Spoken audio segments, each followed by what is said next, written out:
അല്ല ബാവാ, ഇപ്പൊ തന്നെ ഇതൊക്കെ വേണോ? നിങ്ങളെപ്പാൻ ഇന്നലെ പള്ളിക്കാട്ടിൽ കൊണ്ടാക്കിയാണ് നമ്മൾ പോന്നിട്ടല്ലേ ഉള്ളൂ. എന്താ ഇത്ര അർജന്റ്? കാക്ക ഇത് എപ്പോഴായാലും തീരുമാനം എടുക്കണ്ടേ? ഇപ്പോഴാവുമ്പോ എല്ലാരും ഉണ്ട്. നാളെ മറ്റന്നാളായിട്ട് എല്ലാരും കൊണ്ട് പോവും. പിന്നെ ആരും കിട്ടൂല. അങ്ങനെയാണെങ്കിൽ ഇപ്പൊ നിങ്ങൾ എന്തെങ്കിലും തീരുമാനിച്ച് വെച്ചേക്കണം. എന്താ ഇപ്പൊ നിങ്ങളെ തീരുമാനം എന്താ? ഞാൻ ഇളയ മോനാണ്. അപ്പോൾ നാട്ടു നടപ്പ് അനുസരിച്ച് പെരയും പറമ്പും എൻ്റെ പേരിലാണ് വരേണ്ടത്. പക്ഷെ ഞാനത് കാക്കാക്ക് കൊടുക്കണം. എനിക്ക് വേണ്ടടാ, ഞാനൊരു 10 സെന്റ് സ്ഥലം വാങ്ങിയിട്ടുണ്ട്. കുറച്ച് പൈസ എടുത്ത് ഞാൻ ഒരു വീട് എടുത്ത് അവിടെ കൂടിക്കോളാം. അത് വേണ്ട, വേറൊരു വീട് നിങ്ങൾ എന്തിനാ എടുക്കാൻ നിൽക്കണ്? ഈ വീടും നിങ്ങൾ തന്നെ എടുത്തോളേ. എടാ അത് വേണ്ടടാ, അത് ശരിയാവൂല. എന്നാ കാക്ക അത് എനിക്കും ശരിയാവൂല. അപ്പൊ രണ്ടാൾക്കും തറവാട് വേണ്ട.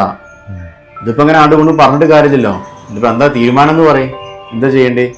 ഇജ്ജ് പോന്നാ. ഇത് പോലെ അത് തീരുമാനം നോക്കുക. അതൊന്നും തീരുമാനാവില്ല, ഞാൻ പറഞ്ഞിരപ്പാ. എന്താല്ലേ ഏട്ടൻ്റെ അച്ഛൻ്റെ സ്നേഹം നോക്കാൻ ചെയ്യും. ബാപ്പാന്റെ പെൻഷന് വേണ്ടി തല്ലുവിടുന്ന മക്കളാ ഓലിപ്പോ ഈ തറവാട് സ്വത്ത് ഓൽക്ക് വേണ്ടെന്ന് പറഞ്ഞതിന്റെ കാരണം എനിക്കറിയോ? ഇല്ല. നോക്കജ് ഓലെ മൂത്ത ജ്യേഷ്ഠനാണത്.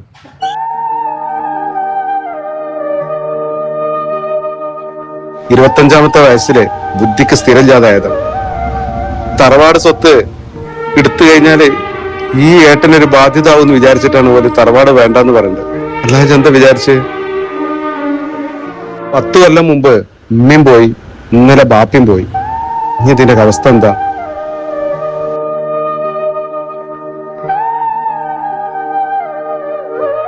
അപ്പൊ രണ്ടാൾക്കും തറവാട് വേണ്ട. ഇതിപ്പോ ഇങ്ങനെ ആണ്ട് കൊണ്ട് പറഞ്ഞിട്ട് കാര്യമില്ലല്ലോ. ഇതിപ്പോ എന്താ തീരുമാനം എന്ന് പറയും? എന്താ ചെയ്യണ്ടേ?